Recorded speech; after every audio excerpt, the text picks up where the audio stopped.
लुईसवाडीतील काजूवाडी येथील अजिंक्य महाराष्ट्र सहकारी गृहनिर्माण संस्थेच्या SRA पुनर्विकास प्रकल्पावरील सर्व आरोप निराधार असून विरोधकांकडून जाणीवपूर्वक दिशाभूल केली जात असल्याचा दावा संस्थेचे सल्लागार अशोक वैती यांनी पत्रकार परिषदेत केला। या प्रकल्पात 171 पात्र झोपडीधारक आणि एका मंदिरासह एकूण 172 लाभार्थी असून सर्व प्रक्रिया SRAच्या नियमांनुसार पार पडल्याचे त्यांनी सांगितले। वैती यांच्या मते सर्व पात्र लाभार्थ्यांना 11 महिन्यांचे आगाऊ भाडे देण्यात आले असून उर्वरित भाड्याचे धनादेश SRA प्राधिकरणाकडे जमा करण्यात आले आहेत। काही झोपडीधारकांनी घरे रिकामी न केल्याने त्यांच्यावर नियमानुसार कारवाई करण्यात आली। या प्रक्रियेमुळे प्रकल्पाला 6 महिन्यांचा विलंब झाल्याचेही त्यांनी स्पष्ट केले। प्रकल्पाविरोधातील आरोप हे काही व्यक्तींचे वैयक्तिक मत असून त्याचा संस्थेशी संबंध नसल्याचा दावा करत दिशाभूल करणारे आरोप करणाऱ्या विरोधात कायदेशीर कारवाईचा इशाराही त्यांनी दिला। संस्थेचे सहप्रवर्तक सीताराम कांबळे यांनीही विकासकाविरोधात रहिवाशांची कोणतीही तक्रार नसल्याचे सांगितले। दरम्यान या प्रकल्पाचे भूमिपूजन 8 जुलै रोजी होणार असून पुनर्वसनासोबत मंदिर, 10वी पर्यंतची शाळा आणि विस्तारित उद्यान उभारण्यात येणार आहे। प्रकल्प 3 वर्षात पूर्ण करून लाभार्थ्यांना हक्काची घरे देण्याचे उद्दिष्ट असल्याचे विकासकांनी सांगितले।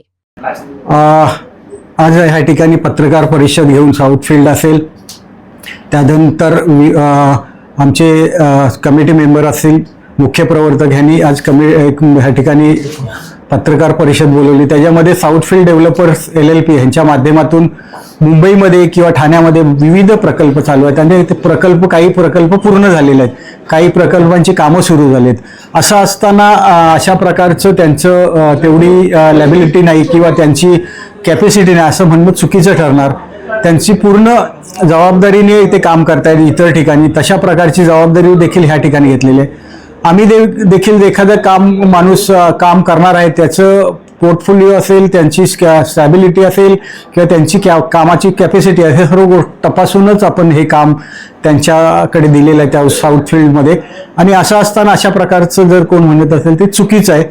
त्याच्यामध्ये काही टेररिस्ट फंडच्या बाबतीत देखील एक वकिलांनी त्यांच्या प्रेस कॉन्फरन्समध्ये म्हटलं की टेररिस्ट फंड वापरतात। असं कुठेही जर निदर्शनास आलं तर आपण तर काय गव्हर्नमेंट त्यांच्यावर ॲक्शन घेईल अशा प्रकारचं देखील आपण त्या ठिकाणी सांगितलं आहे। कुठल्याही प्रकारचं फंड नाही, आपण मगाशी दाखवल्याप्रमाणे कारवाई जर असं काय असेल तर त्याच्यावर कारवाई गव्हर्नमेंट करेल। पण त्यांनी कामं काय केली मुंबईमध्ये सर्व ब्रोशरच्या माध्यमातून आपण त्या ठिकाणी पाहिलेलं आहे। आज ह्या ठिकाणी जरी ही संस्था असेल, ह्या संस्थेच्या माध्यमातून जे काय लोकांचं देणं असेल, जे काय लोकांसाठी अपेक्षित पत्रव्यवहार असेल किंवा SRAच्या माध्यमातून ज्या सूचना दिल्या त्या सूचना पूर्ण केलेल्या आहेत। ह्याच्यामध्ये लोकांचं भाडं आहे ते 171 मधून 103 लोकांचं सोडून सर्वांचं भाडं दिलं आहे। तर 3 लोकांचं भाडं का नाही दिलं तर 3 लोक अपात्र असल्यामुळे भाडं दिलं नाही। ह्याच्यामध्ये म्हणजे 3 जण आहेत, त्या 3च्या विरुद्ध देखील काही लोकांनी म्हटलं की हे पात्र नसताना ह्यांना जागा देणार किंवा दिलेले ह्यांना पात्र केलेलं अशा प्रकारचं जे काय म्हणणं होतं ते चुकीचं आहे। 3 लोकांचं अपात्र आहे, त्याचा एक पेपर तुम्हाला तिघांचे अपात्र केलेलं आहे, हे SRAच्या माध्यमातून झालेलं आहे, सक्षम प्राधिकरण यांच्या माध्यमातून झालेलं आहे, ते देखील पेपर आपल्याला देईल। SP जे मुंबई SRAच्या माध्यमातून जे त्यांचं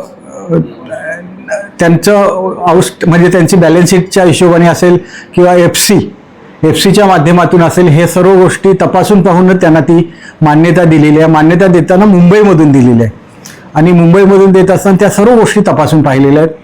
त्यांचं जे काही काम सुरू होतं, जेव्हा हे प्रोजेक्ट सादर करतात तेव्हा सादर करण्यापूर्वी त्यांचं एक अमाऊंट असते, ती अमाऊंट 7 कोटी 7.5 कोटी रुपये त्यांचं बॅलन्स असणं गरजेचं आहे। ती अमाऊंट तेवढी बॅलन्स आहे, त्याच्यानंतर पर्सेंटेजवर 2% ती अमाऊंट देखील आहे, ती देखील अमाऊंट त्यांनी त्या आज बँकेच्या खात्यामध्ये आहे। अशा प्रकारचं असताना अशा प्रकारचं जर म्हणणं असेल तर चुकीचं आहे। SRA सर्व गोष्टी तपासून त्यांनी घेतलेलं आहे।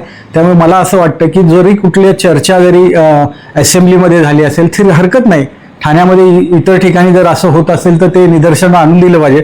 पण ह्या प्रोजेक्टमध्ये कुठल्याही प्रकारची तक्रार म्हणजे येणार नाही अशा प्रकारचं आम्ही काम केलेलं आपल्या विकासकांनी आणि त्यांनी सांगितलंय की कुठल्याही प्रकारची तक्रार येणार नाही। नक्की ह्याच्यामधून एक चांगलं उद्याच भूमिपूजन आहे. ह्या पाऊस असला तरी काम करण्याची त्यांची तेवढी ताकद आहे. पाऊस असला तरी काम करू शकतात. तर लवकरात लवकर लोकांना ह्या ठिकाणी कसं राहायला येतील हेच पाहणार आहोत.